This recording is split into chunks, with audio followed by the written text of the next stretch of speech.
ส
วัสดีครับอาจารย์ครับครับ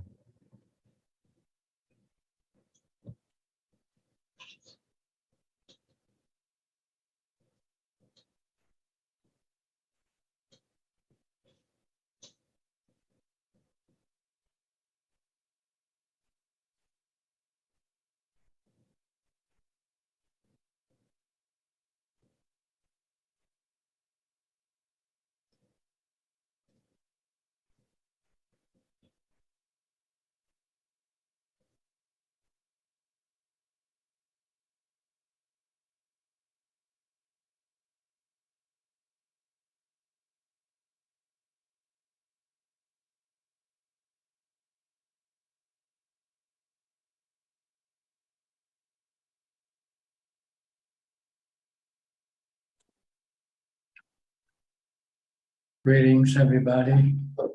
Welcome to another meeting where we will discuss the Buddhist practices of charity, morality, and meditation.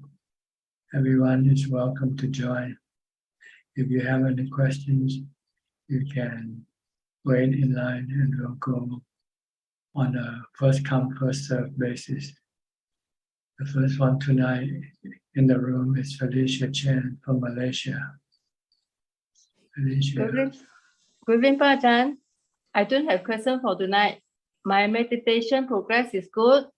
I can reach the body loose condition easily, remain mindful and peaceful continuously. Thank you very much for your guidance. Sadhu. Okay. Happy to hear of your progress. Hope you keep it up. Don't lose it. Okay, you have to thank protect it more than your life. Okay. Okay. The Buddha said, protect the Dhamma more than anything. Thank you very much, Ajahn. Because nothing is worth more than the Dhamma. Yeah, understood. Dhamma, it's only Dhamma that can give you peace and permanent happiness.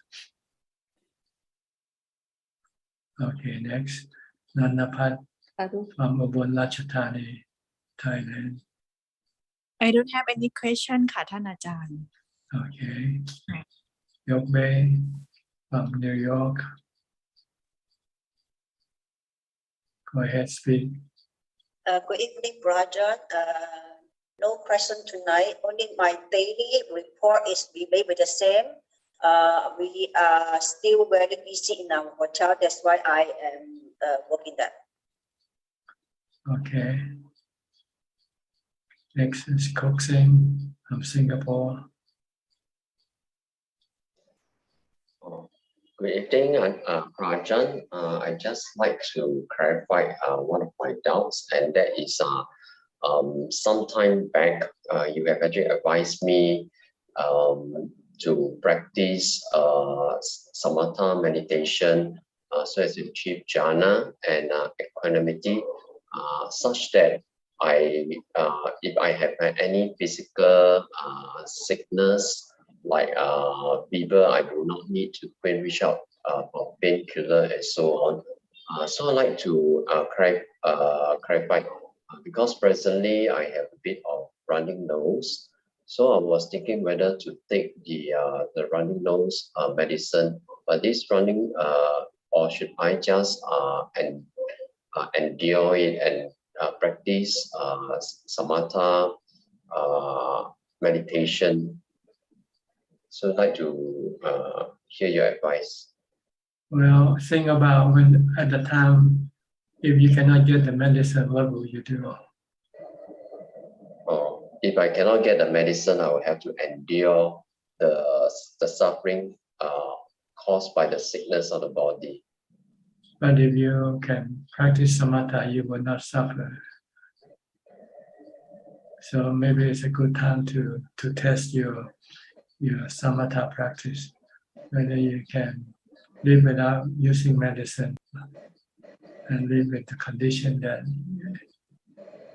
happens. But if you want to take, it's okay, but you're relying on the external source for your comfort. It's better to rely on your own resource for comfort.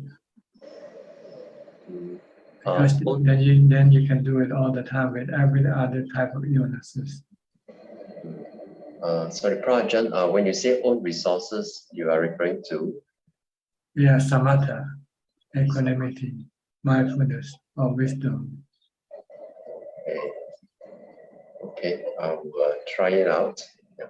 Thank you, Ajaan. Okay. That's why we are here for, to learn to develop our own resource, our own refuge, so that we don't have to rely on other things for refuge. Because other things are not reliable, not always reliable. They not always be there for you when you need it. But your own resource will always be with you, will be there for you when you need it. Okay. Okay, I'll try it out. Next, Willie Mechi from Indonesia. Good evening, Ajaan. Today I don't have any question. Thank you.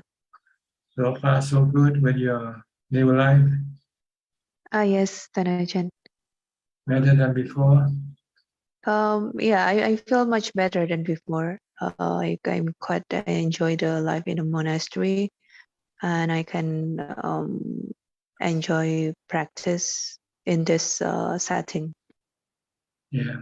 As a lay person, you can be tempted by your defilements to go do other things. But once you live in a monastery as a mechi, then you know what you cannot do and what you can do. Yes, that's right. So it helps you if you want to go the spiritual path. Living in a monastery, being a mechi is better than stay at home as a lay person. Yes, Ajaan. Okay. Kwan Lee Man from Malaysia. Ajaan, I feel my mind is empty and there is less thoughts, but I couldn't maintain continuous mindfulness. But when I feel heaviness in the head when I try to find the thoughts. Can Ajaan please correct my practice? You don't need to find your thoughts. If it's not there, then don't worry about it. Just try to stay calm and just not reacting to anything emotionally. Just to be aware, to acknowledge, to know what's happening. But don't react with love, hate, delusion, or fear.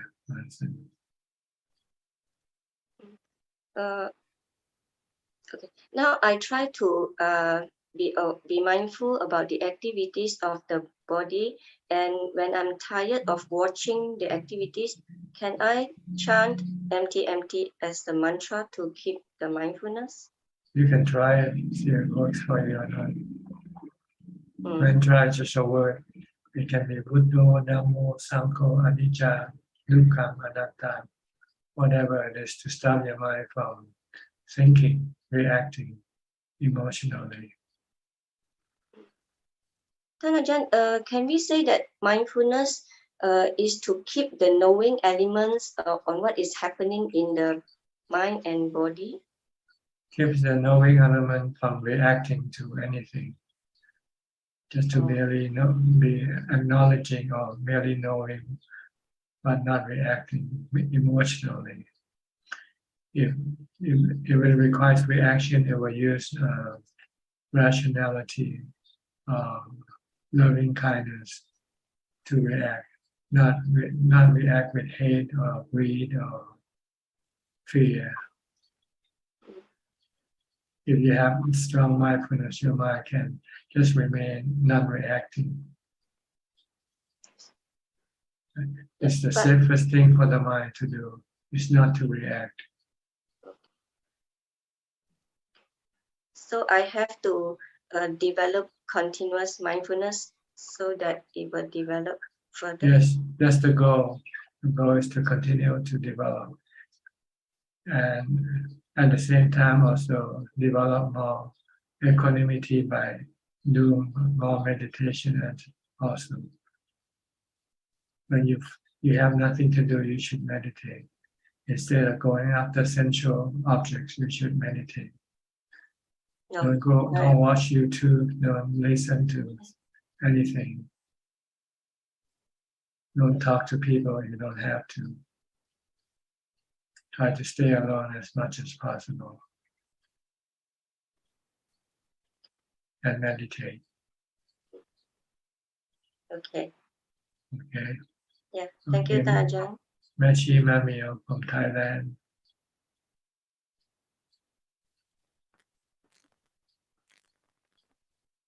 Good evening, Ajahn. Yes, go ahead. Can hear you. I have no question today. Okay. Eugene from Taiwan. Are you from Taipei or somewhere else? I'm from Changhua, Changhua. middle of Taiwan. Middle of Taiwan. North or south of Taipei? Oh, before I stay in Taipei for a long time. Is it north or south of Taipei? Or east or west of Taipei? South. South of Taipei. Okay. Closer to China, further away from China, from mainland. Actually, in our Taiwan opinion, different countries, because law and living is different. So Yes, I mean the location. location is a little bit far. Farther from Taipei and. Yes, need across the ocean. I see. Okay. Good evening. Okay. You have any question? Yes, I have 3 questions. The first question is, how can I introduce the triple gem, Buddha, Dhamma, and the Sangha for young people and the friends around me in an easy way? Well, there are simple books that introduce what Buddhism is. Just search for the word what Buddhism is. What is Buddhism? I have an article in the Dhammatalk.com website, which you can go and read, and introduce people to what Buddhism is. It's a short article, but it's brief and precise. So, or you can search for the word what is Buddhism? Okay. In the internet. Because I think elder people, they are interested to do ceremony and sweatmom and reciting sutra and mantra, but young people, they don't want too many ceremony. They want to know the essence of Buddhism. Yes. Not the ritual of Buddhism. Yeah, let them search for the word what is Buddhism, or what is Theravada Buddhism, more precise. Theravada Buddhism. Yeah, this is the one that we are discussing right now, is Theravada Buddhism. Okay, I will try to. The writer is Rahula. There's several, I think, several people writing, so you can choose which one you want to read. Okay, I use Google to search. Yeah. Then the second question is simple. In your opinion, what's difference between Buddha, Arahant, Bodhisattva? There's no difference, or final result? They're different. And Buddha is a self-enlightened. He sought enlightenment without the help of other people. He became enlightened by his own ability. While Arahants are those who became enlightened because they studied the teaching of the Buddha, from the Buddha. While a Bodhisattva is someone who is seeking enlightenment. Okay, is this clear enough? So the final Buddhahood and the Arahanthood is totally the same, right? They reach Nibbana, the same destination, with different method.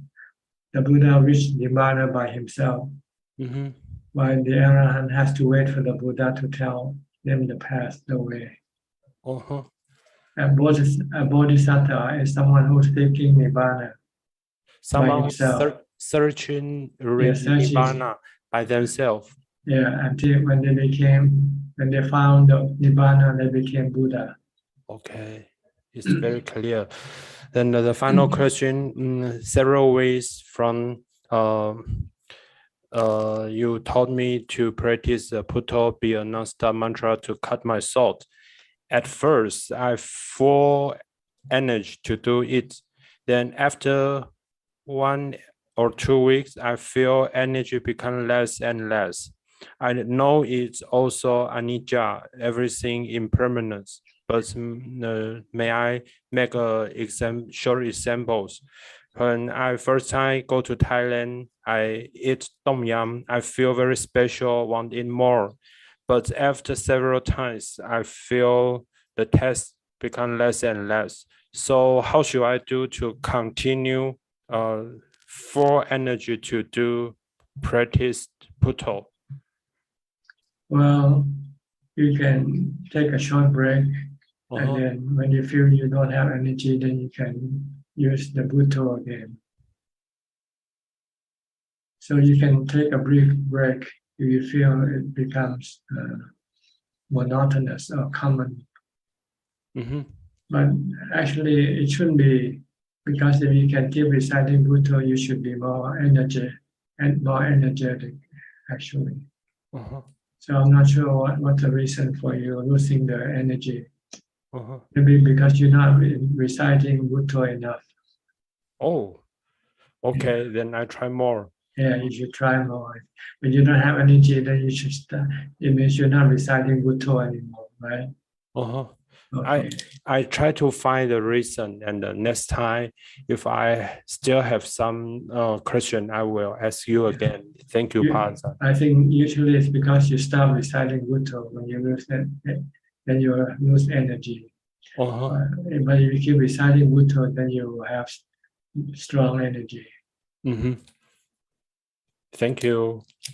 Okay, you're welcome. Next, Kafai Lim from Malaysia. Good day to you, Ajaan. Yeah, today I have more like one question. Few respect heard of the Mangala Sutta. The more I look at the meanings, it really complement the practice of Dhamma. It's actually more like it says about the blessing. It's all about the blessing. It just want to make sure that my understanding is correct. Actually, it's the blueprint to get to Nibbana. 38 steps to Nibbana. Yes, you can translate it that way. Yeah. I look at it, and it's somehow really the description, the 38 blessing. And you can look at yourself and measure which steps are you in now. Yes. I found it very, very effective, like to look at the practice, the steps, and all of them are the blessing. As part of the practice, I'm really looking forward to each of them, and to make sure that it is a good findings from my side as well. Yes, they complement each other. Yes. They assist each other on your path to enlightenment. Yeah, good to know. I just want to have that clarification.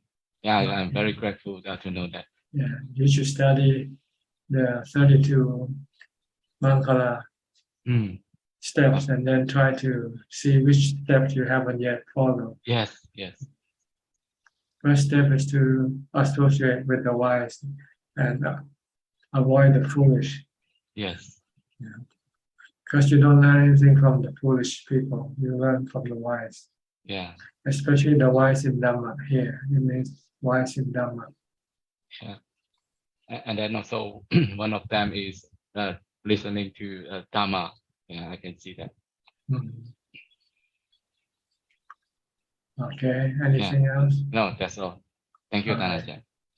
Okay, next, Claudia from Germany, from Nuremberg, Germany. Yeah. Good afternoon, Ajahn. School almost starts for you, huh? Excuse me? School. You have Yes. to go back to work. School will start on September 12th. Still 2 more weeks. 2 more weeks, and I will be able to be at the conference also on September 12th, because September 12th is the first day of school and school will end soon. So I probably can be here on September 12th. Okay. Any question tonight? Not at the moment. Thank you. And thank you for your teaching. Okay, you're welcome. Professor Chen, you're in your new apartment now? This is my office and Yeah, work. School. Yeah, in the school. So I moved my office. I also moved my private apartment. And now everything is finished. So good. Haven't seen you a couple of weeks now.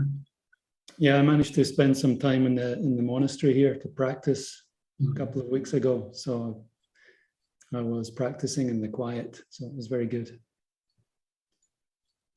You have anything to ask? Just to say, I'm now working on the translation with Claudia. It's actually very enjoyable because it's the Dhamma for the Asking Volume 2, the Skype sessions. I see. And I remember way back at that time, I was listening to the sessions live at the time. So it's a very enjoyable experience to go back. I think that was 8 years ago. Yeah, a long time ago. Yeah, but the teaching is just as fresh as ever. So thank you, Ajahn. Yeah, Dhamma is timeless. It doesn't fade away with time or change with time. It remains the same. Like the law of karma. This is the eternal law. It never changes. Good karma brings happiness, bad karma brings suffering. Yeah, so I find this exercise of checking, although I'm not a native speaker of German, it's a very good practice to go through the teaching again. So thank you. Yeah, I hope it can be useful to the German speaker people interested in Buddhism. I must say the writing, the translation from Claudia is very beautiful rendition. So it's going to be good for the German speakers. This is part of the making yourself happy and other people happy, is to give Dhamma as a gift to other people. I feel I'm happy to do this exercise. Yeah. Thank you. Good. Okay. Keep it up. Don't give up. Don't stop. A long way to go. Yeah. But don't forget about your practice also. No. Don't be distracted by this work. No. Your practice should always come first. Of course. This only supplements your practice. That's the way I do it. Thank you. Okay, good. Okay, thank you, Ajahn. Next, Hi, Alfredo. Sao Paulo, Brazil. Hi, Bante. How to? Okay, Good. good. Okay. I am doing my canticles, Your what?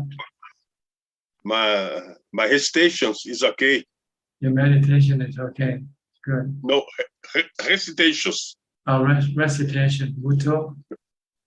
No, my Dhamma aspects of Dhamma. 3 characteristics: Four Noble Truth, I see. hindrances, Contemplation. contemplation. Okay. My contemplation is okay. My sati is more powerful. Okay. So you let go of everything. You don't attach or cling to anything, right? Yes, Everything try. is anicca, dukkha, anatta. Yes, yes, Good. Especially your body. You have to not cling to it. You look after it, but you should not cling to it. If you cannot look after it, if it wants to go, you say goodbye, okay, goodbye. You are not the yes, body. You're just a caretaker of the body. yes. The same in Farjana, the same aspect, the same Vedana or Farjana. Jhana. No, Yeah, when you're in jhana, you let go of everything. yes, no things. Yeah, but you cannot stay in jhana all the time. So when you come Yes, from jhana, you have to rely on contemplation, on wisdom, wisdom. to Yes, remind you to let go, not to cling. yes, yes. I like Asubas too. Yeah, that's the one way of not clinging is to look at a super. Yes, If you see beautiful body, then you cling to that body. But when you see a super, then you let go of that body. yes. Open Aiko, Bante. Very profound. Okay. Right. Good. The happiness in Dhamma is important, né, Bante? Happiness for Dhamma, né? Happiness in Dhamma is the highest form of happiness. Yes. Yes. Okay.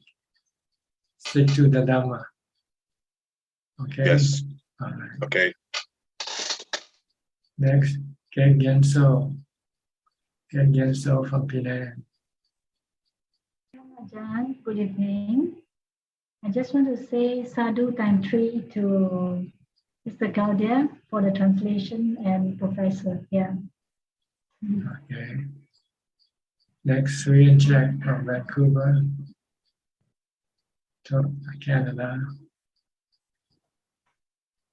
Look at them. Ajaan, Yes. may I congratulate Claudia and Professor? Good work. Have you read the book already? Have you seen the book? I don't know German. Unfortunately, I don't know German. I only know Mandarin and English. Yeah. I don't know German. Maybe you can translate into Mandarin. My Mandarin is not good enough. Maybe Eugene from Taiwan. I think their Mandarin is better in Taiwan. Ajaan, when you say like not reactive, is it the mind not reactive or the physical? Like, let's say somebody is composed on the outside, but their mind is in turmoil. So meaning that they're still reacting, right, Ajahn? That's reacting. If the mind is not calm, then it is reacting. It's in motion. You want to keep the mind still. So when you say reacting, it's the mind. It's not the body. Like not. No, the body doesn't know anything. It's the mind that knows. knows all the essential objects and the mental objects, and it keep reacting to these things constantly all the time. So you have to practice meditation to stop all this reaction. When you get into jhana, then all reactions temporarily stop, and the mind becomes empty, peaceful. But when you come out of jhana, it will start reacting again. So you have to use either mindfulness or wisdom. If you don't know how to use wisdom, you continue on using mindfulness. Like keeping reciting Bhutto, Bhutto. When your mind starts to become agitated or restless, you keep reciting Bhutto, Bhutto, Bhutto. Anxiety, become anxious, worry, anything. Or greedy, cravings, and you can use mindfulness.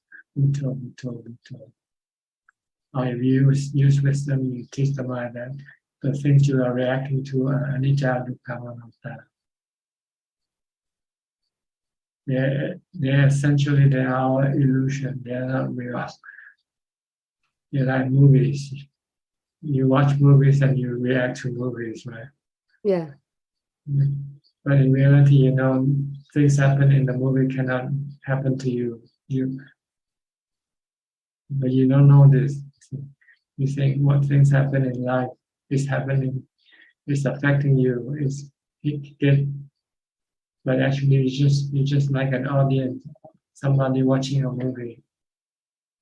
And things happening in the movie cannot hurt or harm you or affect you.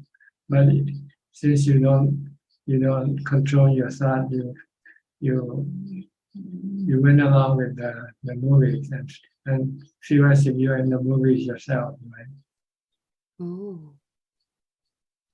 So with mindfulness and wisdom, you can separate the watcher from the movie.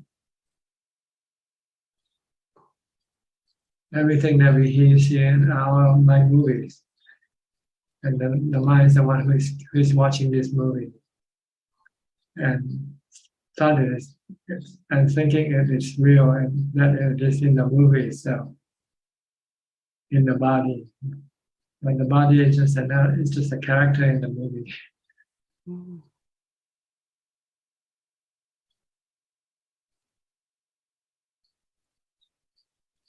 You have to get into jhana before you can see the difference between the body and the knower and everything else.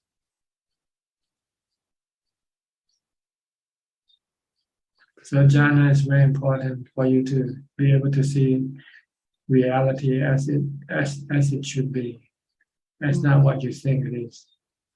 Right now, the reality that you see are all conjured or interpreted by your delusion. But when you can separate the mind from the body, then you see that the mind is the only reality. The rest are all illusion. Because everything else don't last, right? Everything comes and goes. They're like bubbles. So they're like illusions. They call what you call mirage. They're like a mirage. The only real is the mind, the knower. But the mind becomes deluded and think everything is real. Everything that it comes into contact with are real. But they are illusions because they don't last. They come and go.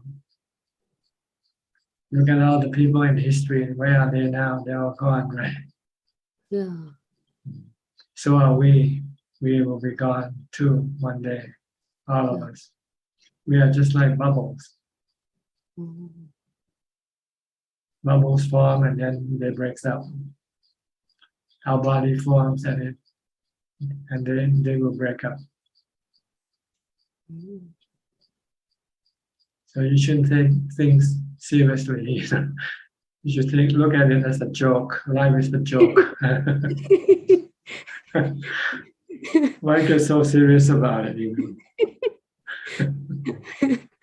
Life is a joke.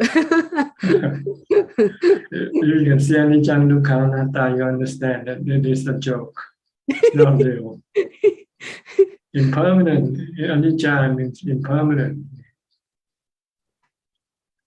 Anatta is something you cannot control. Keep under your control. Keep it with you forever.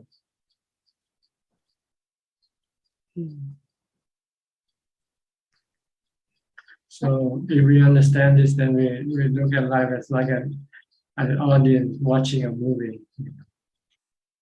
The audience watching a movie. And don't get involved in what you see. Don't get emotionally involved. Just know it's just a movie. When the movie ends, you go walk out of the theater. You don't take anything with you from the movies. But you can still like react in the rational and yes, compassionate with the Brahma Vihara. Oh. When you react, Buddha, Arahant reacts with Brahma Vihara and rationality. Rationality. Like for example, Long Dhamma have tears. That's like react with gratitude, like to the Buddha. Yeah, I think so. And that's a different, like that's not. Yeah, it's not emotional. It's not sadness. It's not what? Sorry. Not sadness. Sadness. Oh.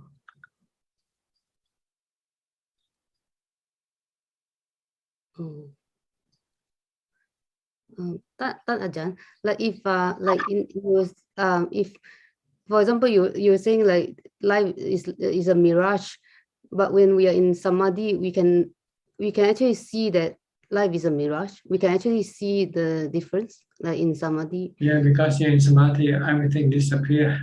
All you have is emptiness. But how come we cannot get enlightened when we get to samadhi? Because it's temporarily. It's temporarily. When you come out, you forget that emptiness, and you're back, and you thought you're back into reality. Oh. So you have to use wisdom.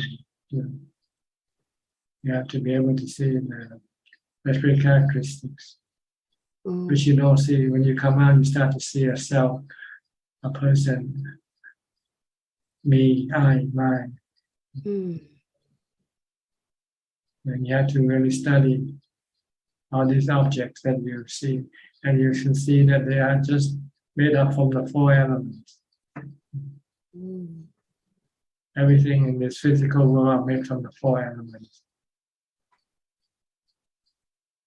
So they are natural, they are our work of nature. Like the sun and the rain and the wind and the flood, the river, the sea. This is our work of nature. And our body is just made from these four elements, from the water, the earth, the wind, and the fire. And it don't last forever. After it's being formed, it is eventually will then be dissolved, return back to the original element.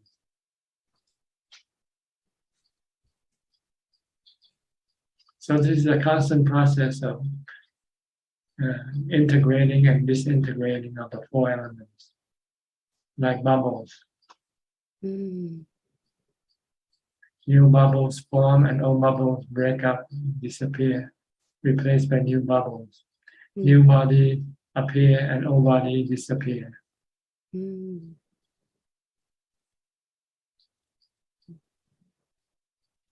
And the mind that becomes attached to each body has the delusion to think that it is the body.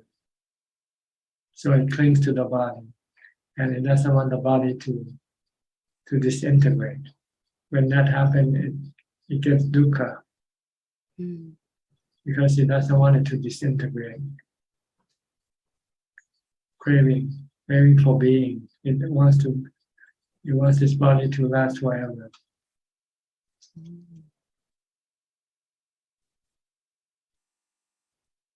So when you have craving for something that cannot last forever, then you have dukkha.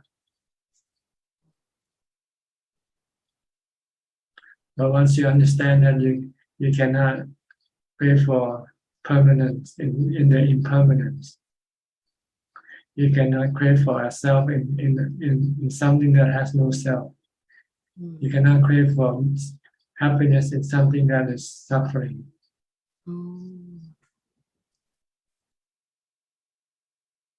That's beautiful. So this is understanding the three characteristics of existence. But our mind, our delusion keep expecting things to last, keep expecting things to be good, to bring happiness, to give happiness. But when they don't come with your expectation, you get dukkha, you get sadness, you get disappointment. That's because you don't see reality, the truth, that you cannot expect permanence. You cannot expect things to be loved to you forever. You can expect things to give you happiness all the time. And then the thing that gives you happiness can turn into sadness for you.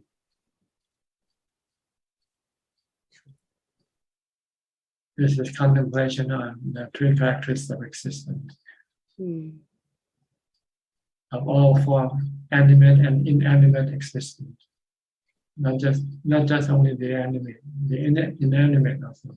Things like trees, houses, and things like this. They also are impermanent.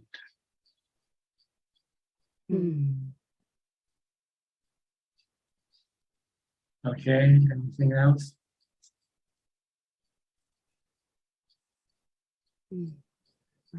So meditate, get into jhana, and you understand better.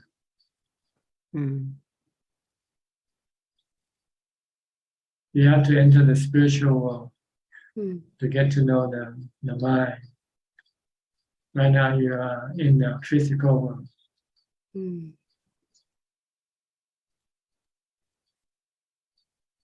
The mind has to get itself outside of the physical world to look at itself, to be able to see itself. Right now it keeps seeing the body. That's true. All right. Ajaan, one quick question. Like, is the craving like upadana the reaction, the result from tanha? What do you mean? Craving of tanha is the one. It's the same thing. Yeah, the same thing. Like the desire and craving, like we consider is the same. The cravings, then you have what you call attachments. When you crave for something, when you get it, you attach to that something. You don't want to give it up. You don't want to lose it. But in truth, you will lose everything that you have, that you get.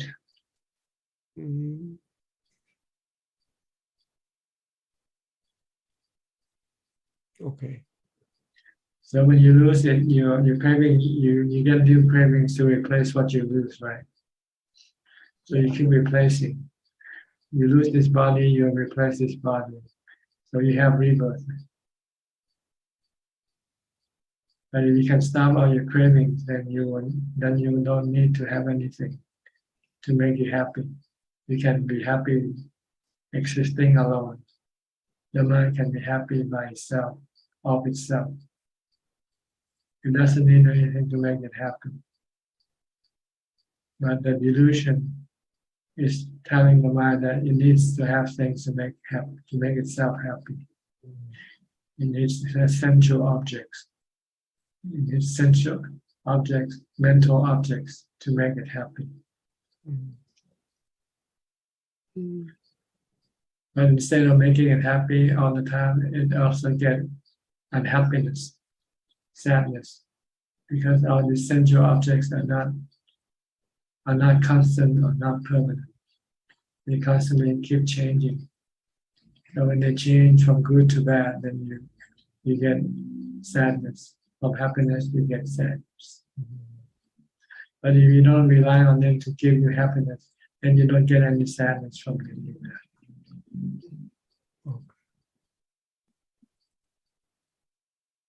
Okay. Ajahn, you say life is a joke. Is that why you have such a great sense of humor? I really enjoy your great sense of humor. Ajahn, they say that laughter is the best medicine. And I think for me, I think Dharma is the best medicine. And Tan Ajahn combined the laughter and the Dharma. So Tan Ajahn makes like a super medicine. So Dhamma is laughter. If you have Dhamma, then you can laugh at everything. So the Buddha is also have a great sense of humor, Ajahn. Yeah, and all the enlightened, Oh, the Arahant. and they are happy. They are always smiling, like happy Buddha. Have you seen a sad Buddha? They are happy Buddha, happy Arahant. But they have different character. I think like some like long time like they describe him like a tiger, right? But I mean he's happy inside. Maybe he's just pretending. Maybe. Just to use it as a teaching tool. Yeah. You have to be fierce so that your student will believe you. Mm. When you say you can do it. If you're wishy-washy, then they take it easy. Yeah. He doesn't want us to take it easy. He wants us to really practice. Mm. To be serious with practice before you can reach to a point where you don't have to be serious with anything.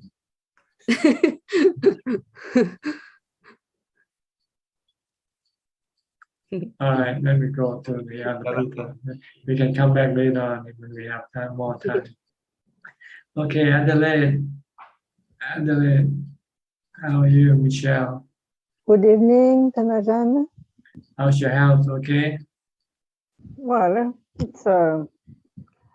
it's improving little by little, and we will know in 2 months more if I have to be operated again. But now I'm practicing where I am.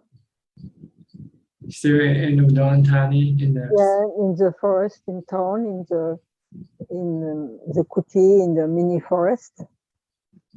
Not Ajahn class monastery. No, I cannot because the ground is not appropriate for me to walk on. It's dangerous.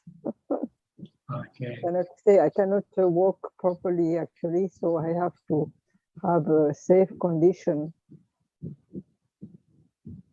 So is this monastery near the city of Udon? It's not a monastery. It's when I was in Wat Phu Kong Tong with Ajahn Martin, I used to come there to do Wi-Fi work when I had administrative work for visa and so on. And so I met those people, and they have a little guest house with 4 kuti in a mini forest in Udon Thani city, Okay. And it's really a mini forest. And in fact, they nearly have no guests at all. And they have a kuti for me, and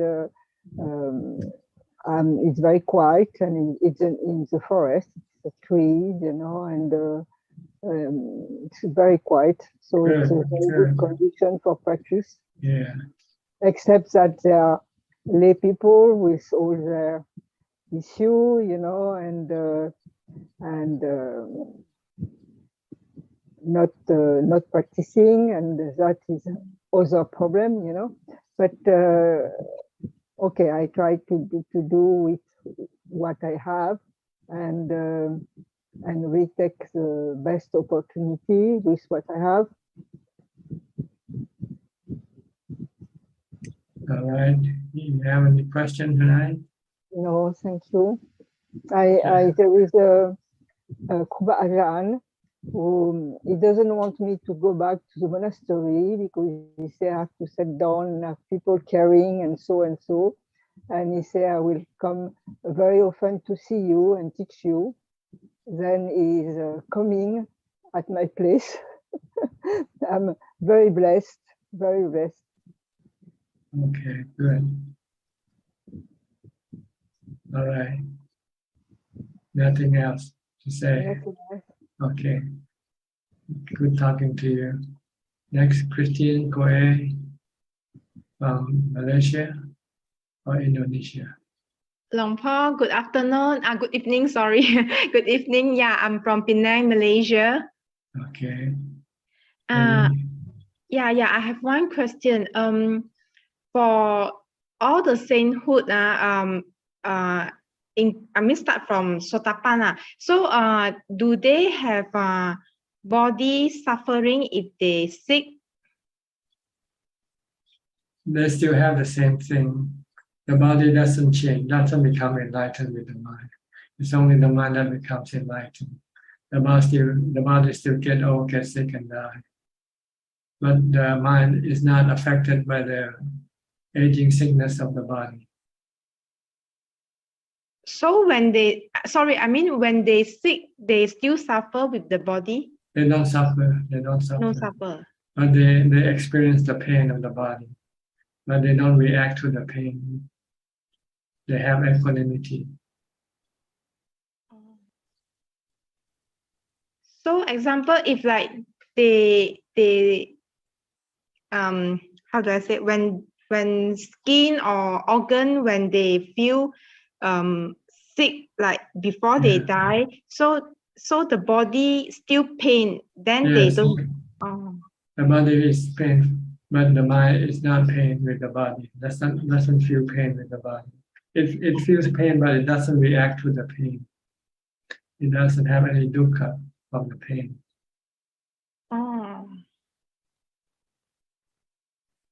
So that means once we all achieve Sotapan and above, we will relieve from the pain. You will not be affected by the pain, but you still experience the pain.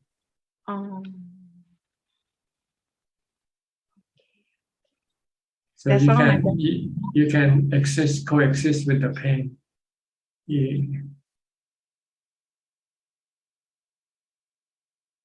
Okay, the body still remains the same. It still get old, get sick, and die. It still gets hungry. It still gets thirsty.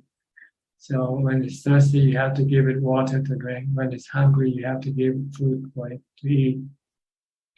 But if you cannot find food or water, you will not feel bad about it. The mind will not feel bad about it. So they all won't feel suffering. They don't suffer. The mind don't suffer. It's only the body that suffers.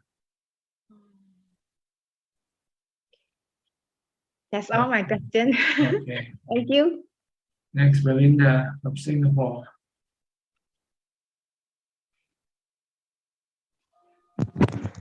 Hello, Ajaan. The first time I jotted down some questions for you. Okay. But I'd like to update you that I've increased my frequency calling mom at least once a week. But I have exit plan, make sure like it's still like 10 minutes chat. And okay. And then last week I asked you about crystal ball crystal ball different methods. I have tried it feels to more like visualization where we visualize ourselves inside the crystal ball. So I just listen to instructions but I didn't practice it. In the past this past days I tried to practice metta bhavana. Okay, earlier discussion you have with Chak and Sui. We talk about illusions and like life is jokes. And I've been quite serious about some of the friends who talk to me about this certain Buddhist practice or even other practices. They have the guru disciples union, And the explanation is that it's just bubbles, it's just illusion, and not to take it seriously. But for me, this is something that is, I think union is only between my husband and wife, or in a committed relationship. It's not some guru disciples. So like when a group of people who talk to me, they also use the same reason, like it's just bubbles, it's just illusions. You know, like just a mix of elements, the sort of the color line. So I feel very serious about it. But that said, I don't go against people, like, but I know what I want. But I'm concerned that if so I become a little worried, like I might get because in the past I have experiences when my friends want to introduce their teacher to me, their yoga teachers and things like that. Then later I discover that it's actually not aligned with the Sakyamuni Buddha's teaching, Gautama Buddha's teaching. So then I feel it's more down to earth to follow.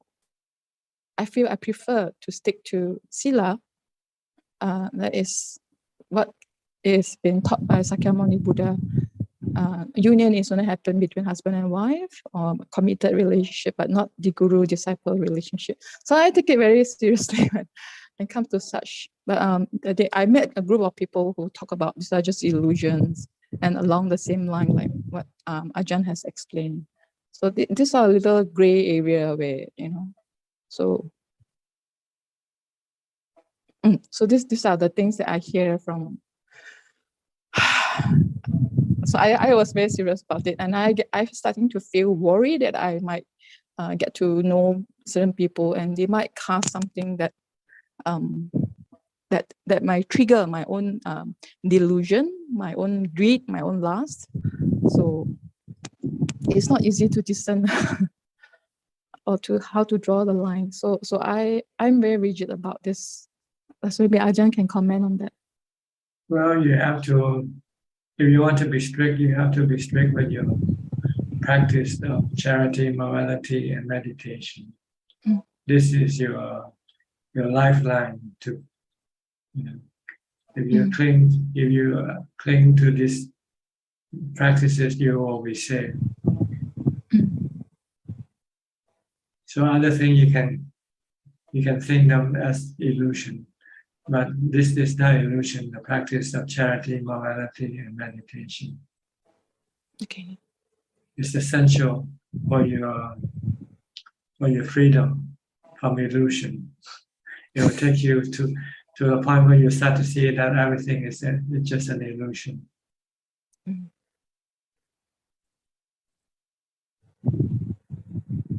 So it's good to cling. Yeah, I got you, Ajaan. Then I have the second question. It's about like when calling mom and recently we have Ulabama festival. We do have Ulabama where we commemorate our past parents or deceased parents, people who have passed on. So I want to ask you, Ajaan, about ancestors. Ultimately, it's also illusion. There's no ancestor and all. I mean, they're gone. They're no longer in this world. They're in the spiritual world or somewhere, or reborn as something, some other form of human or animals. So, but occasionally there might be one stray spiritual who still needs some merit, and that spiritual might come and ask for your help, like in your dreams or coming and have some kind of signal, show you some signals that they need your help, something like that. Then you make merit. Then you do charity, and then you share the merits from charity with that individual who came to ask for your help. But we do it as a matter of precaution. We do it anyway, whether we have anybody coming seeking our help or not. We presume that it doesn't hurt to do it. And if the individual need the help, they can get it. If they don't need the help, you don't lose anything. You still have the merit. The merit comes back to you.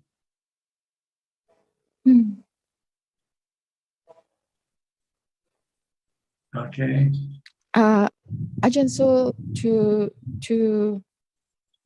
I hear you about the clinging to our sila, morality, the basic Sakyamuni Buddha's teaching, the Eightfold Noble Path. But meanwhile, suppose I encounter people around me who have different practices. We want to draw I have respect to individual choices, but at the same time, I like to set boundaries because I don't feel that my mind is very strong to be able to like hold. So is it okay if I just chant Itipiso every day so I get to, or if I should chant Buddha Buddha just to make sure the mind get anchored and then not get pulled away? Do it. You have to do it to find out whether it works or not. Don't ask me. You have to prove it to yourself. I did it. When I mingle with friends and then they talk about such things, and I chant with Itipiso, just to protect my own mind. That I hope that my mind isn't. Maybe it's better not to mingle with them at all. Then you don't have to chant. Yeah. So try to avoid mingling as much as possible. Only mingle with people you really have to, and briefly. Make it as brief as possible. Always seek seclusion, seek solitude. But if you are okay, but if you're not sure, then you just be careful. Like you say, you stay mindful as much, because we at this point, as a lay person, we still have to have certain level of social contact. But so when we have conversation, or we have to just remain mindful, or can we, or do we always? If your mind remain calm, then you don't need to recite. But if your mind start to become agitated or restless or emotionally charged, then you have to recite whatever you like, Itipiso, Buddha, or whatever. But by that time, it'll be too late. Because the fire has already gone out of control. So you have to know as soon as you start to become emotionally charged, then you have to start reciting Buddha. But sometimes it's very hard to detect. You can only detect it when it already becomes a large fire. And at that point, we need help. It's better just to demingle, just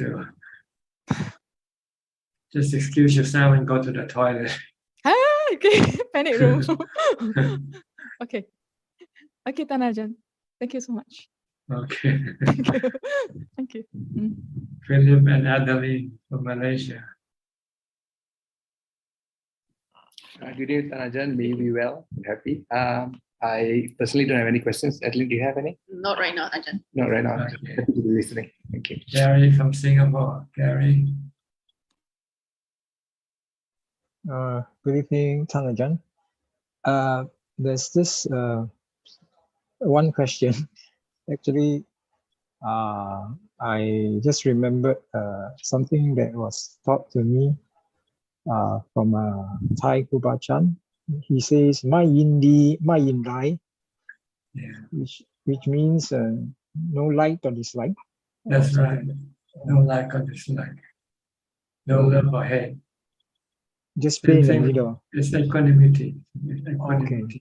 All right. I think that's. When you have equanimity, you have no like or dislike, or fear or delusion. Okay. Okay, Tanajan, thank you. Okay. Thank you. Alvin from Malaysia. Good evening, Tanajan. Tanajan, I've got a question not related to practice. It's more of how to deal with when we see we know a bogus monk, Tanajan, collecting money, alms bowl, right in it's like maybe late in the afternoon. How do we deal with people like this, Tanajan? Do we just ignore them? deal everybody like you deal with the weather. You leave the weather alone. Let the weather be. Let them be. Or if you can manage them, manage them. If you cannot deal or manage them, then just treat them like the weather. Anatta. Anicca. They come and go. They come into your life briefly and then they go out of your life. Yeah. When you go in the restaurant, sometimes you come in and ask for money. Yeah. You mean beggar, people who wants to, you have to see if they're really in need or not. If just to satisfy your conscience, then you may just give whatever you think is appropriate for that person. Or if you see that it's a nuisance or it's encouraging people from doing something for themselves, then you might not give. It depends on the situation. But they are tarnishing Buddhism, isn't it? I mean, they're wearing monk's robe and become, it's like bogus monk. Yeah, it's unfortunate, but nowadays there are many people who are there without the proper teacher. They don't know how to behave properly as a monk.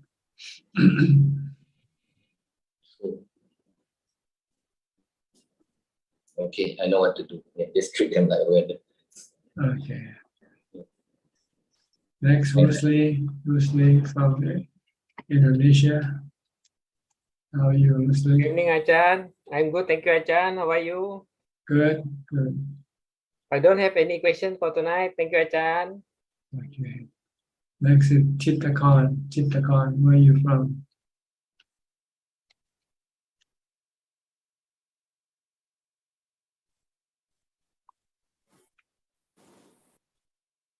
Okay, you can speak now. Go ahead.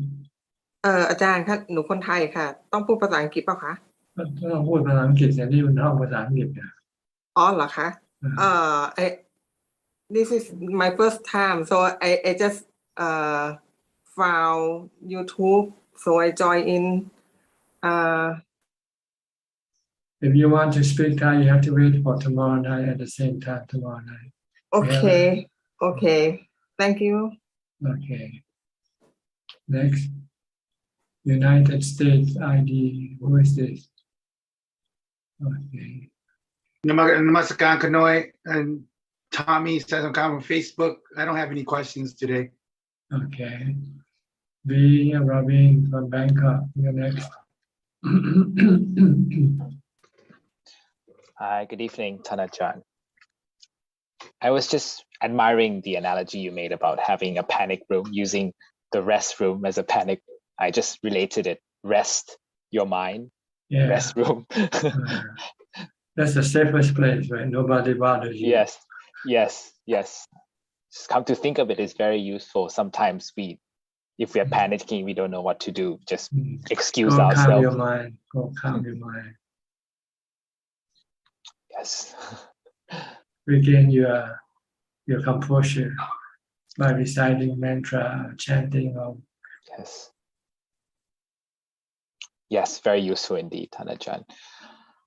I have a few questions. The first one is regarding you mentioned about jhana is temporary, but wisdom is permanent. So I'd just like to understand how is it that wisdom is permanent? And as in, I've heard stories that people who are partially enlightened from previous lives, they carry forward this wisdom to this life. So how is it that it sticks with them even though they are reborn?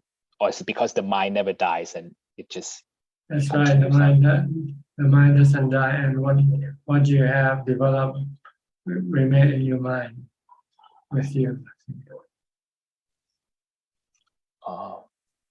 Your understanding of things don't change. Your understanding of nature don't change.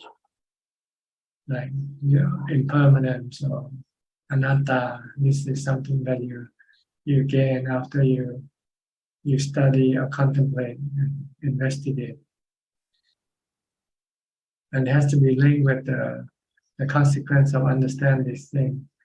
Because when you understand this thing, then you can stop your cravings or your desire for things. When you stop your craving, then the dukkha that arises from your craving will disappear. Then your mind remain calm and peaceful. But there are many objects that you still have to study or to investigate to see that they are all anicca, dukkha, anatta. That's why they have different levels of enlightenment, 4 levels of enlightenment.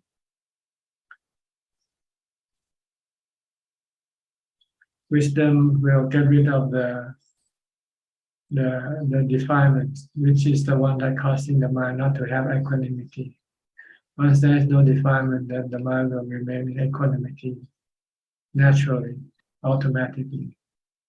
It's your defilement that causes your mind to come out from equanimity and never return. Actually, we have never returned back to equanimity.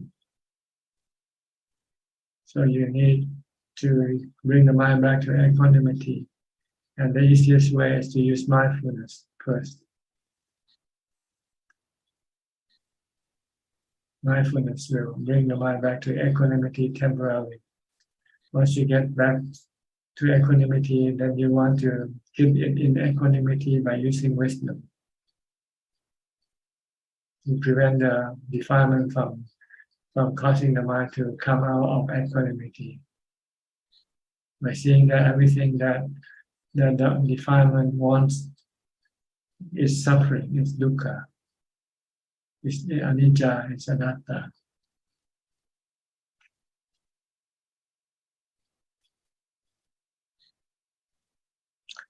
But if you think you can use wisdom, you can also use this wisdom to bring the mind into equanimity also.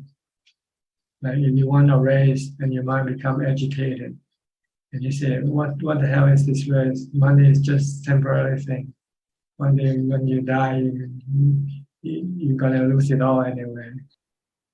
So you might say, okay, I don't care if I get a raise or not. Then you stop your mind from being agitated or restless. And your mind can become calm. So if you know how to use wisdom, you can use wisdom. If you don't know how to use wisdom, then you have to use mindfulness. Bhutto, bhutto, bhutto. So wisdom is born from samadhi. Is that right? No, it's not born from samadhi. It's born from contemplation or investigation into seeing the 3 characteristics of existence. See dukkha in everything. When you see dukkha in everything, then you don't want anything, right? Anything you want will give you dukkha. So you don't want getting a raise can give you dukkha. Can you see that? You don't see that. You see, oh, it will give you happiness, right? Getting a raise. But for how long this happiness lasts?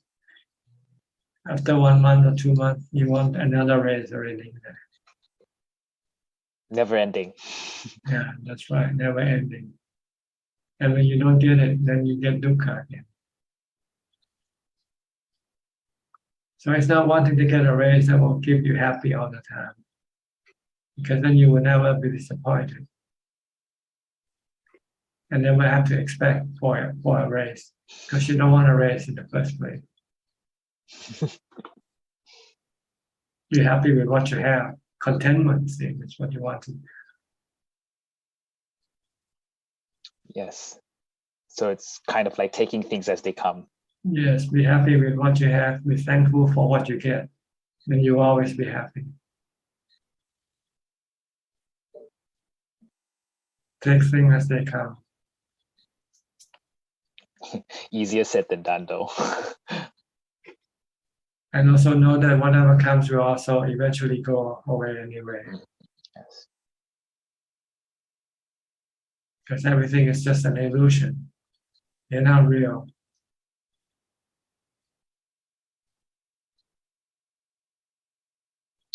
Yeah, that's something I need to try and wrap my mind around. Seeing things as illusion, then you don't cling to them because you know they're not real. Because if you cling to them, when they disappear, then you get sadness, right? Yes. So you see everything will bring you sadness. So you don't want anything. You can exist alone without having anything. The mind can exist alone without having anything to make it happy. Then it will be really happy because it has contentment.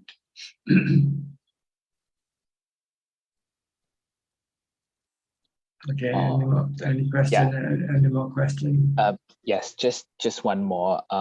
I've read from some of the Buddha's teachings that the Buddha or some arahants would teach devas sometimes during they want to teach other than humans. So my question is, do devas have a body? Do they have the ability to listen to Dharma and become enlightened just as humans do?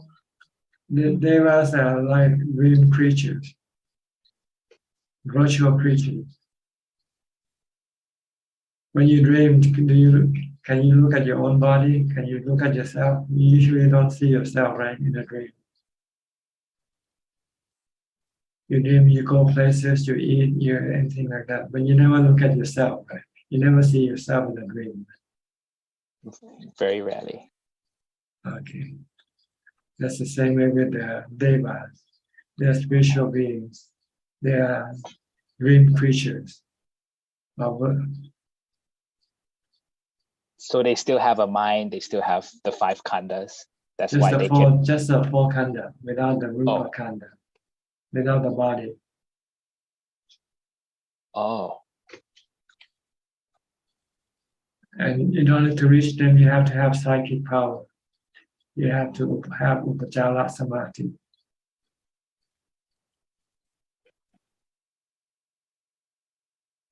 Like the Buddha, he have this ability to reach contact the spiritual beings. So he can give them Dhamma talks every night. You know the Buddha give Dhamma talks to Deva every night. I read in a book somewhere. Yeah.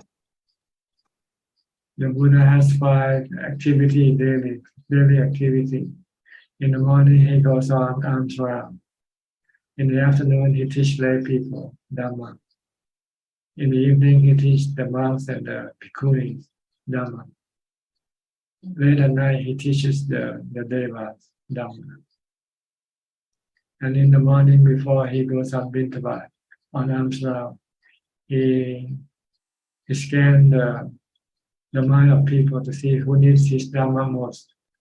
So he will go to that person to give him the Dhamma that they need. So this is the Buddha daily activities. 5 activities done by the Buddha every day. For 45 years. He did nothing else. He didn't build temples, he didn't build anything. He built enlightened beings. That's why there's so many arahants during the Buddha's time. Nowadays, monks are more concerned about building monasteries, building buildings, building pagodas, building Buddha images. Yes. That's because they don't follow the Buddha's example. They take the Buddha as the refuge, but they never actually do what they say. They do exactly opposite what the Buddha would have done.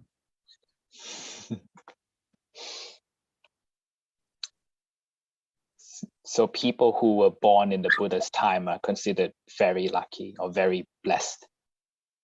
Well, not so. If they're not able to use his teaching, it's not blessed either. It's not a blessing either. So you have to be able to understand and appreciate his teaching. Then you are considered lucky. But if you don't appreciate it, you say, so what? Then it won't mean anything to you.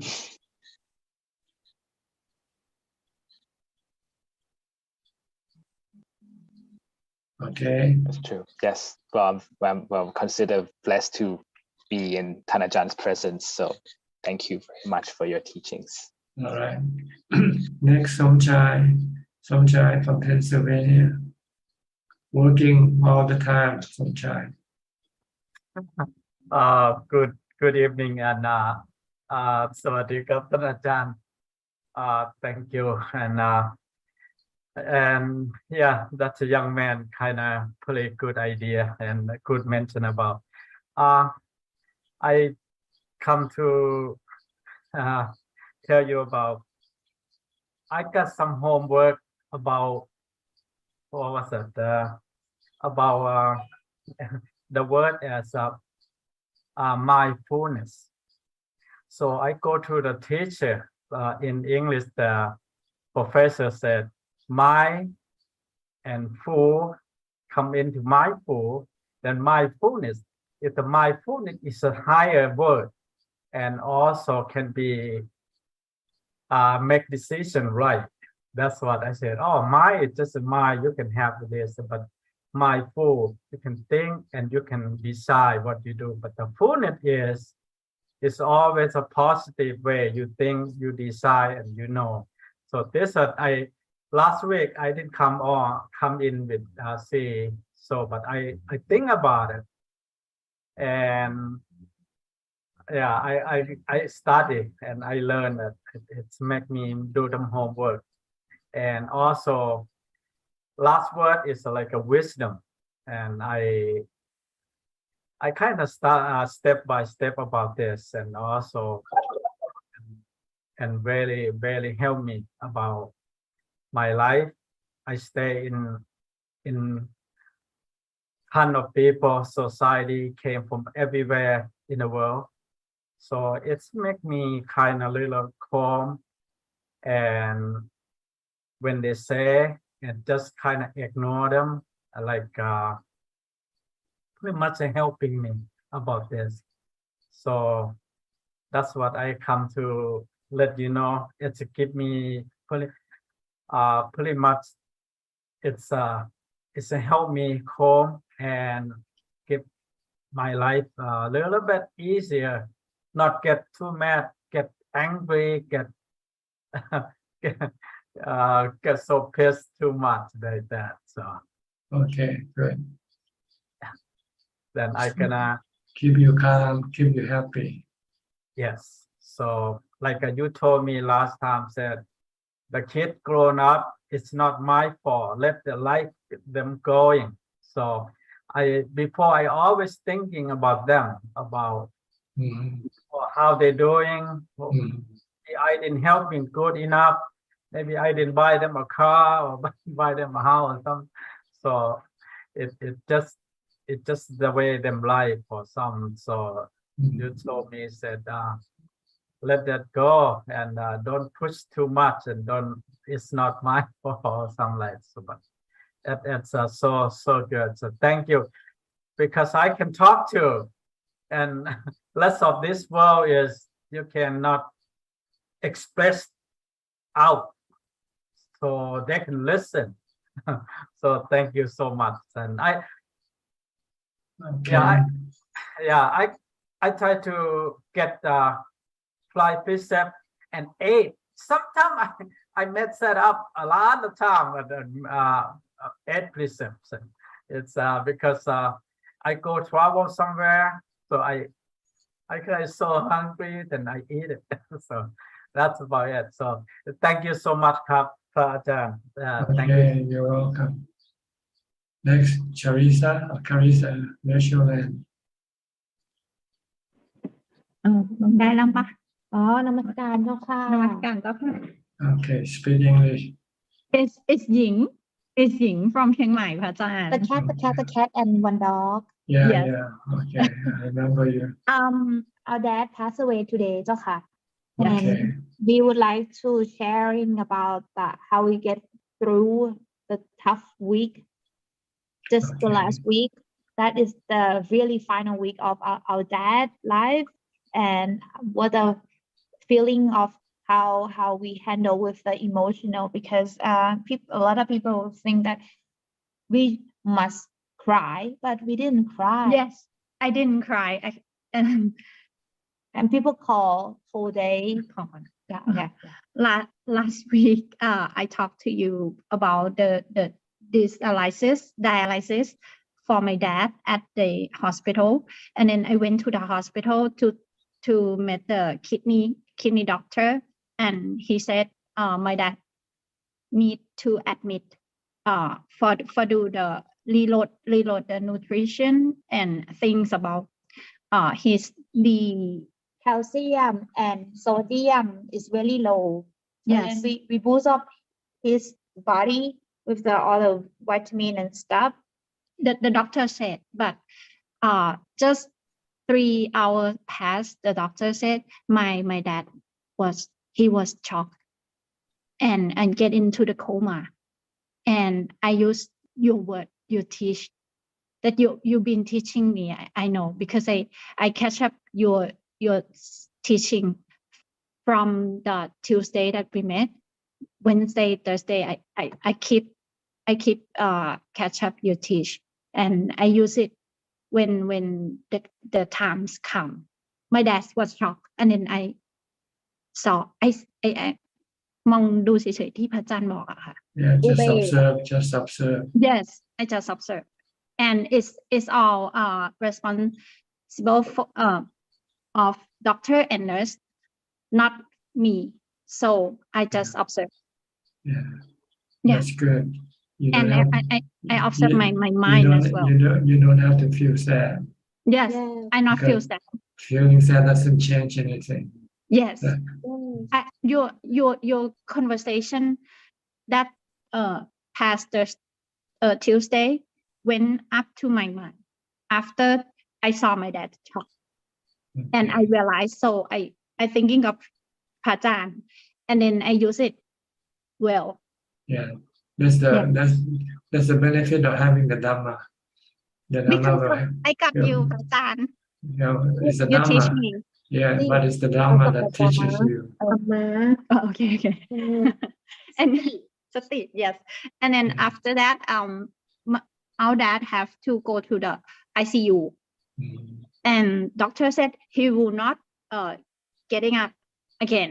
He been put the mask of the oxygen Because he said he's not he not gonna wake up. That doctor said like, oh, I said at first he might perhaps not gonna wake up and be prepared for your things gonna happen, but he woke up. Yes, he woke up and he talked. So then he just at the ICU only one night.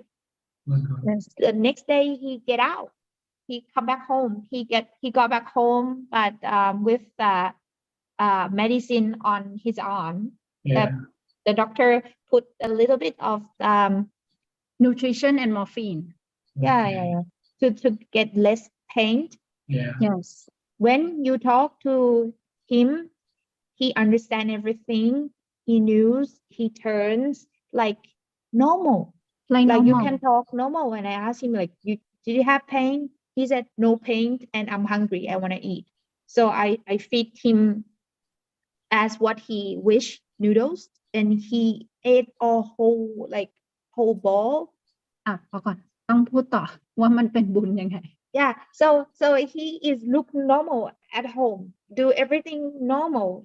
Last 3 days that he got conscious, he said to me in the early of the morning, in every day 3 days, Ying, you go give Piku with the blanket and sock. It's a tower. It's a tower. And second day he said, Ying, you go buy food for old people. House. Okay. Yes, and next day he said ทำทาน just keep donating. Yes. When he wake up, Charity, he said, oh, can you do this? Give donation. Can you do this? Can we pay off for everyone like that? Can we buy this for this? And I do all he said. I did all he said, and then it's all done. And this morning at 6 o'clock he snored at his bed, as normal. And then 7 o'clock, my mom cannot wake him up. He Oh, just oh. he woke him up. He just passed away like peace, Good, peaceful. good. That's a Yes. good way to go. no อสุภาพอาจารย์มันไม่มีอึอะค่ะ Mm. no poo and pee. No It's- excrement, no excrement. Yes, it's clean. And then Very just like normal sleeping people. yes, and we already burned him. Cremated him. Right. Yeah, Yes. we burned him right away. Like Yes. 10:30 we went to temple, and then 11:30 we burned him. At 12 we get back home. Yes, Okay. it's all What done. What you do with the ashes? Tomorrow we will go get it. Collect it, and then after that we will go to สัตหีบอาจารย์ I see. And scatter the ashes in the ocean. Yes, and meet you. Okay.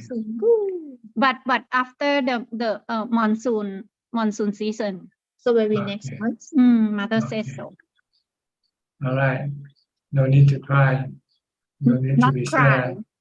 Yeah, Happy. She did cry before. It's better for him and it's better for you now. You don't have to worry about him and he didn't have to suffer. Yes, kind of that. I was crying before I met you before last Tuesday, but after that I remember your teach, and I catch up your teach every single day, อาจารย์ Okay, good. ขอบพระคุณ All right. Thank Okay. you ค่ะอาจารย์ You're welcome. Next, Alexander Arokaya Paramalapa. Aroka Paramalaka.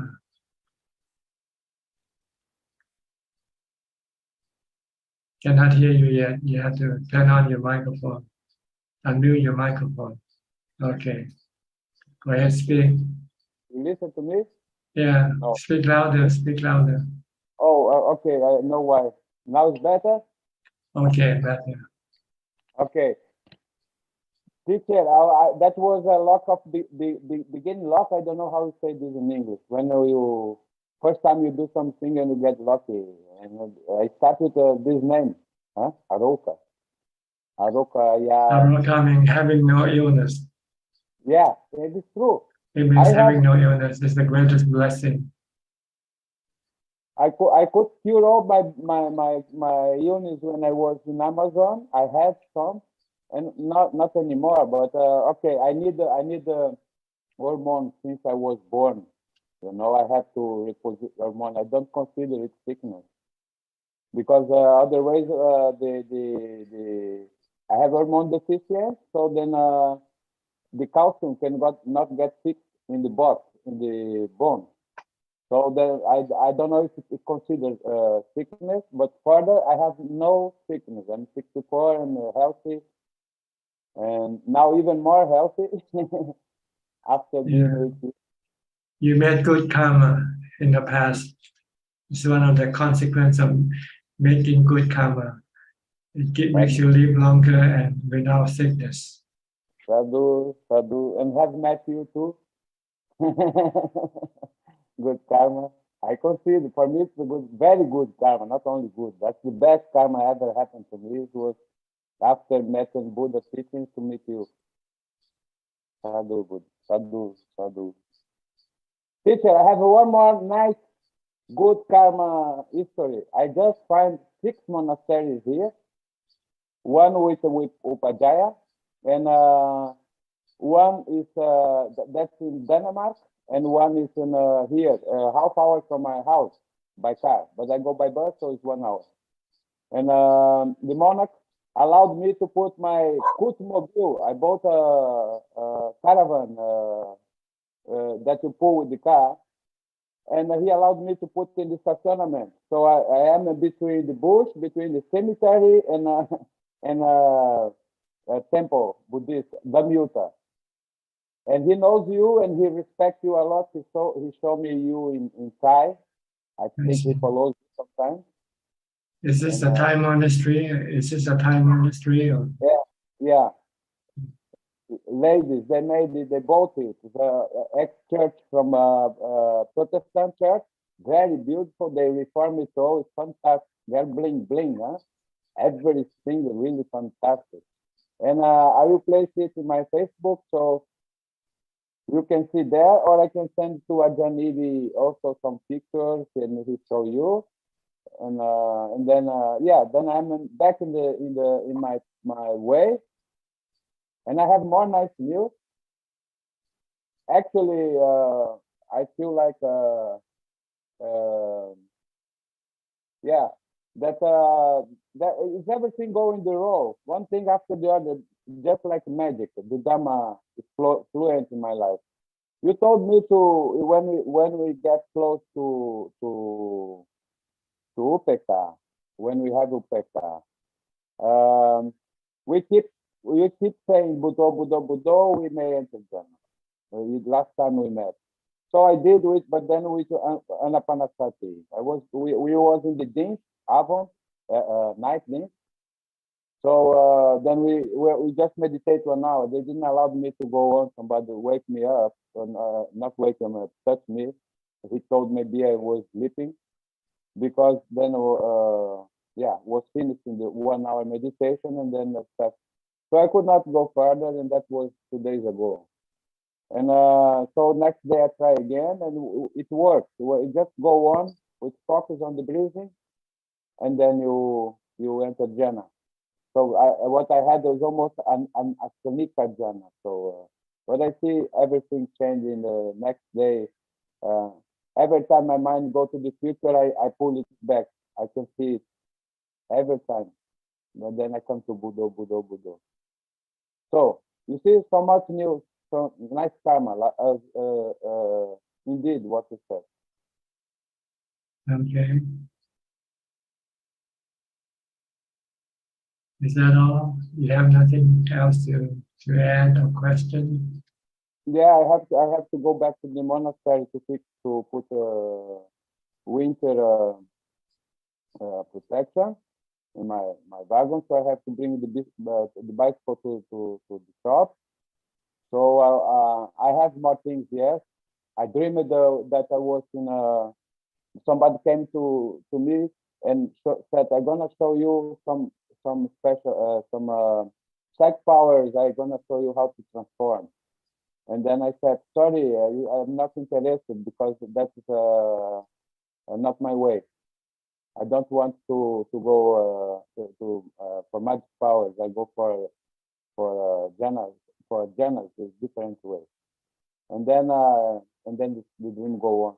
Is that some sign that if I die, I already know the Dhamma? You remember Dhamma? The Dhamma, sorry.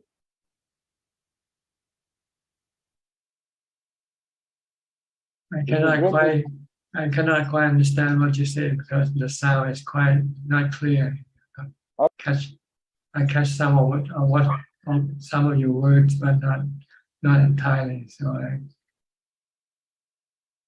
I'm not sure what's something wrong with your microphone or not, but it's not clear enough. But anyway, if you don't have any question, I'll go up to the next person, okay?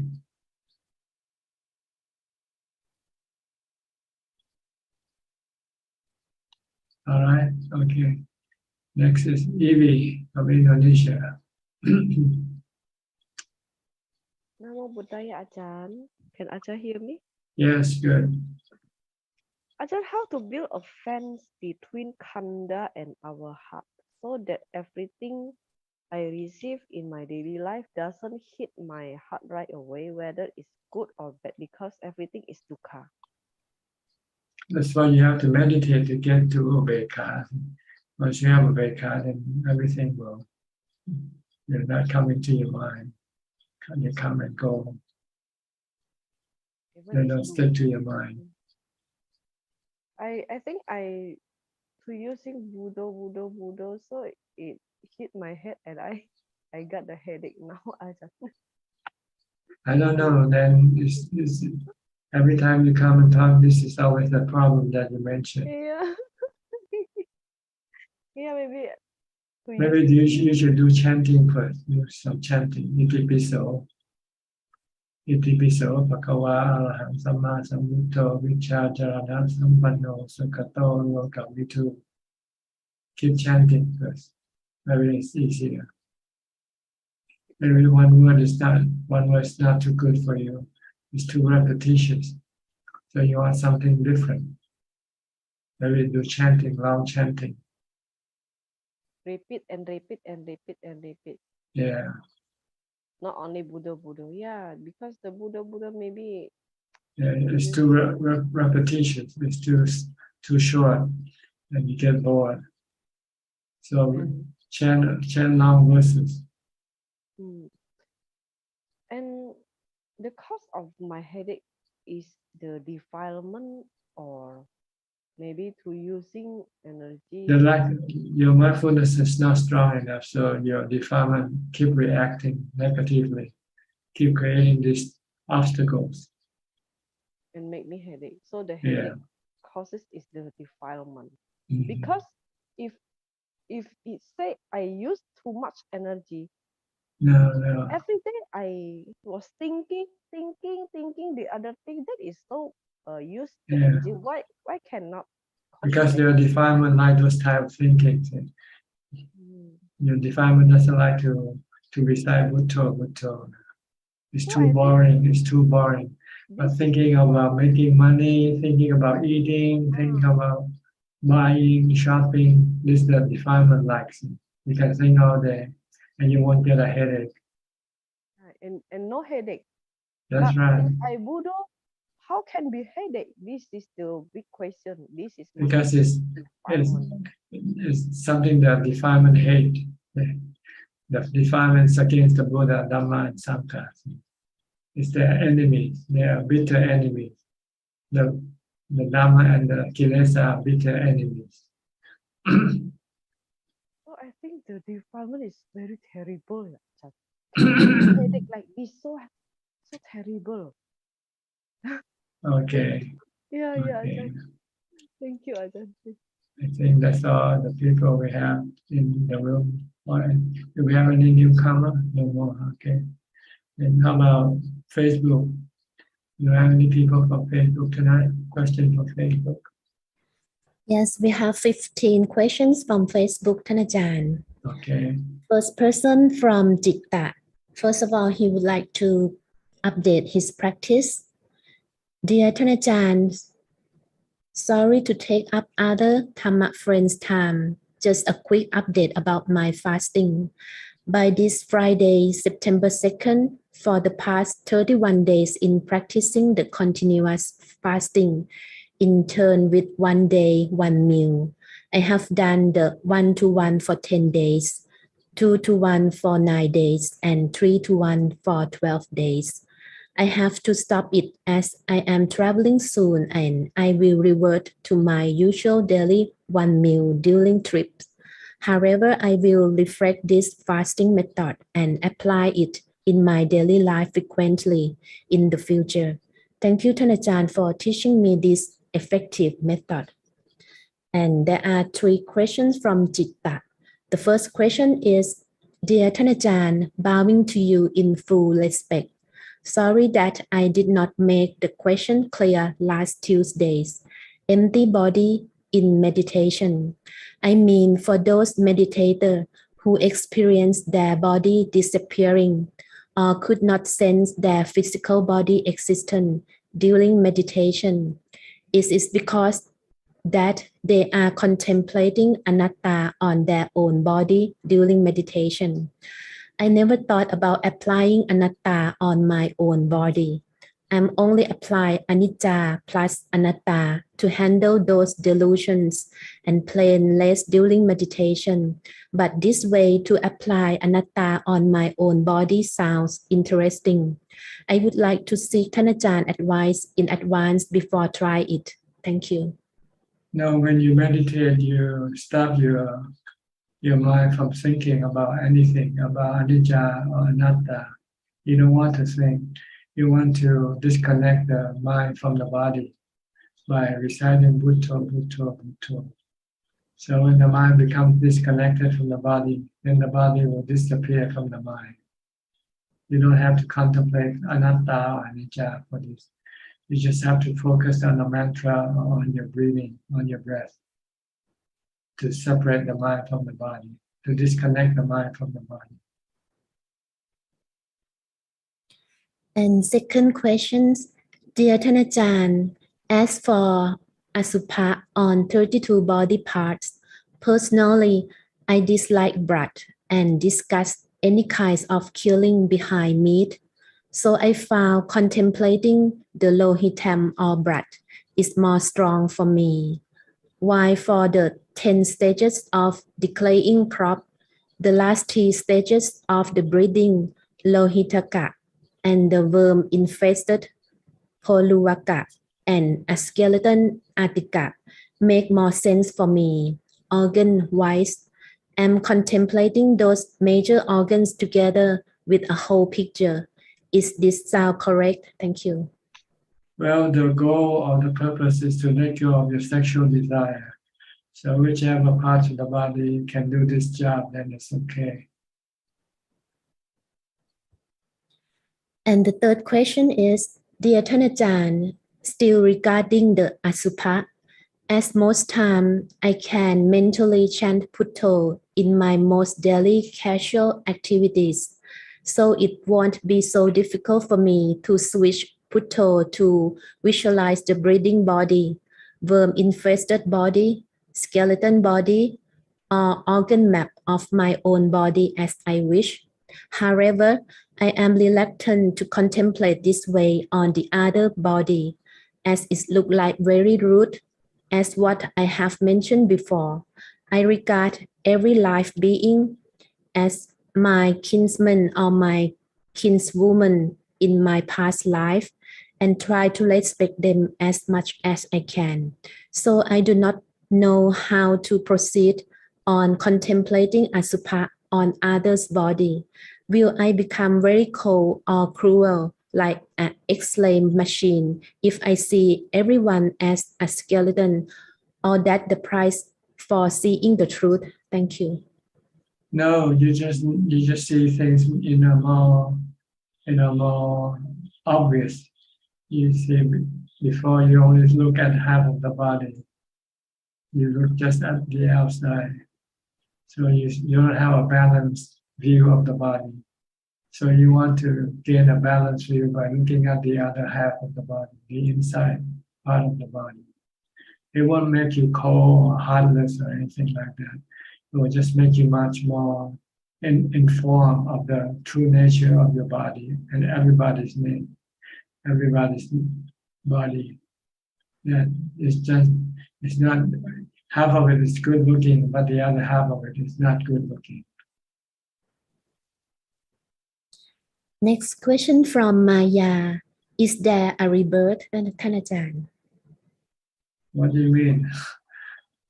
This is not a question, is it? Or is it? We've been talking about rebirth for, I don't know, all the time already. So yes, there is always rebirth. Your mind, when your body dies, your mind will go and have a new body. That's when you get rebirth. And next question from Tae In Hua. Dear Ajahn, in jhana, the mind or nama separate from the body or rupa, and on the breakup of the body, only nama is left. Besides the rebirth consciousness, what are the other aspects of the mind that knows? What do you mean, the other aspect of the mind that knows? Everything that contains in the mind go with the mind. The four nama khandhas go with the mind. And all the good and bad karma that committed also go with the mind. And next question from Juliana. Namo Puthaya Ajaan Suchart. I would like to, can we choose any comfortable position while having sickness that cannot sit properly in the ideal sitting position temporarily? Do I need to force on the position or just switch to comfortable position temporarily? Anumodana.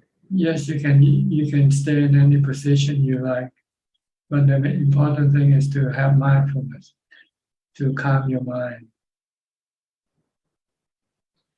And next question from Po Leung Soon. As a layperson, do we have to learn 5 aggregate and how to get rid of the 5 aggregate? Thank you. If you want to become enlightened, then you have to study the 5 aggregates. And next question from Pauline Soon also. Can we liberate by only practicing samatha or vipassana? You need both samatha and vipassana, but you don't practice them at the same time. They take turn. When you do samatha, then when you come out samatha, then you do vipassana. Then when you finish with vipassana, you go back to samatha, back and forth. You need both. And the 5th question from Pauline Soon is, as the meditator, do we need to understand the 12 original dependent? No, you don't really need to. You all have to understand the 3 characteristics of existence. There are 2 questions from Lisa Tan. Good evening, Ajahn. The Buddha lacks of sleep because at night also teach the Deva. How many hours the Buddha sleep? He taught the monk to sleep 4 hours a night. I think that's about how much he will sleep also. And 2nd question from Lisa Tan is, did the Buddha's supreme happiness surpass the physical tiredness? Yes. And the 3rd question from Lisa Tan is it good or bad to use cannabis for medical purpose? Is it better to use other non-addictive medicine or better meditate? Is it a physical sickness? Yes, it's better not to use any addictive drugs because you can become addicted to it. 2 questions from Un. Good evening, Pante. I'm Un from Penang, Malaysia.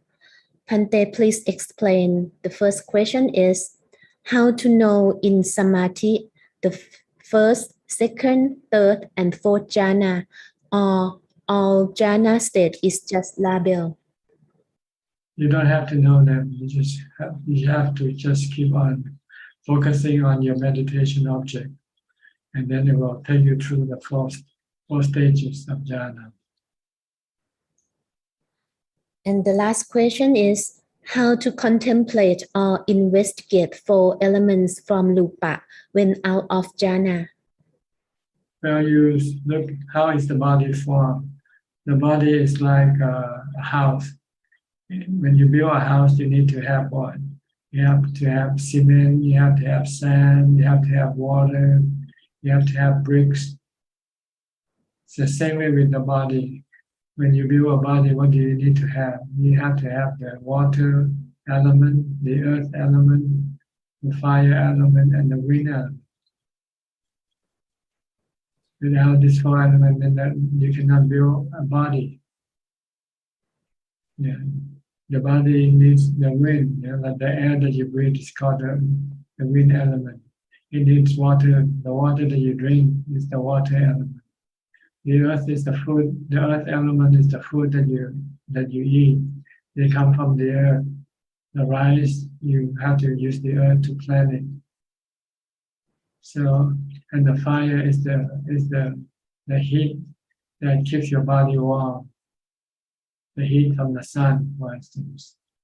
So you have to have these 4 elements to build a body, to create a body. So this is how you contemplate or investigate. Is that all the question? Okay, we have a latecomer called Sulan, named Sulan. You want to say anything, Sulan? Yeah, sorry, Ajahn. I came late again.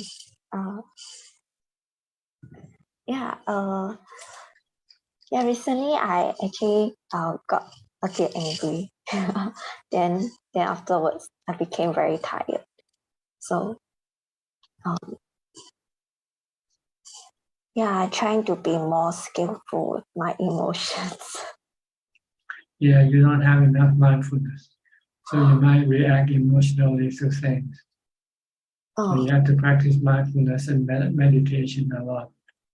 to be able to restrain your mind from reacting emotionally. Yeah, I think it's quite silly of me on hindsight. So you have to keep practicing mindfulness and meditation, okay? And you will have better control of your mind, of your emotion. Mm. All right, is that all the question you want to ask today? Yeah, that's all. Thank you, Ajahn. Okay, we have about 8 minutes left. So anybody in the room would like to ask questions, you can raise your hand and unmute the microphone. Anybody? Eugene from Taiwan. Eugene? Okay. Pa Ajahn, you say if we want to introduce Buddhism to young people, can read the book. I find it How the Buddhas Talk, this one.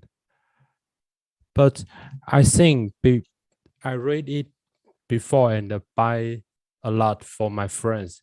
They say it's very difficult to understand because inside use Old English and a lot of Pali. So for young people, it's difficult to read what the Buddhas taught. So you have more advice? We'll search for other books. And like I said, did you search for what is Buddhism yet? No, but this one is also okay. The Dhammapada for young people. It's okay also, but yeah, I think what is Buddhism will give them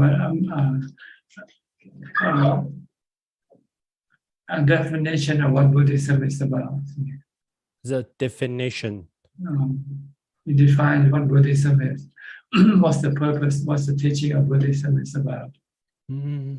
Okay. So try to search for the word, what is Buddhism in the internet and see what you come up with. Thank you. Okay, we have a latecomer, Jonathan. Where are you now, Jonathan? In Thailand or back in America? Good morning, Ajahn. I'm back in Seattle in America, and my 4-week-old daughter is here with me today, listening. So we just wanted to say hi, and I don't have any questions today. You're planning to come back to Thailand sometime? We are, yeah, sometime over the winter. I see. Okay. Right now you're working in Seattle. I'm taking a little bit of time off to just meditate and be with my my new daughter, and so I'm not working right now. So I have freedom for the year actually to travel and be in Thailand too. You want to show her to us? Sure. Yeah. She's ready. How old is she? 4 weeks. 4 weeks. Yeah. Okay. Yeah. Good. She's I'm learning a lot, but we listen to Dhammatalks and suttas each morning together, so it's really fun. Good. Is she your first one? She is, yeah. Okay, good. All right. Happy to see you and happy to hear from you. Sounds good. Take care. Bye-bye. Okay, we have another question from Kokseng. Kokseng. Yeah. Oh. Yeah. Good evening, Rajat. Not so much of a question, but just some answers to Eugene about a very basic Buddhist book. I remember one of the very early Buddhist book I read was What Buddhists Believe by the late Dr. Sri Dhammananda of the Malaysia Buddhist Missionary Society. That one is there are very little Pali words and it's very good for beginners. So I like to recommend that book to Eugene. Yeah. And yeah. And can I just also comment on what Belinda was saying about some of the social brands from different Buddhist schools?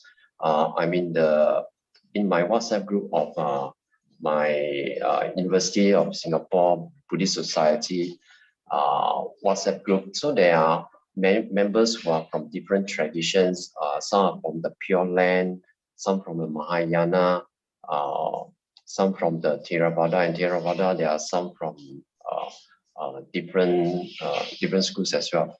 So what I would normally do is I usually associate and mingle with those people more towards the Theravada tradition, because the emphasis and the path is quite practiced by each of the members is quite different. So and then we try to respect each other. We try not to talk about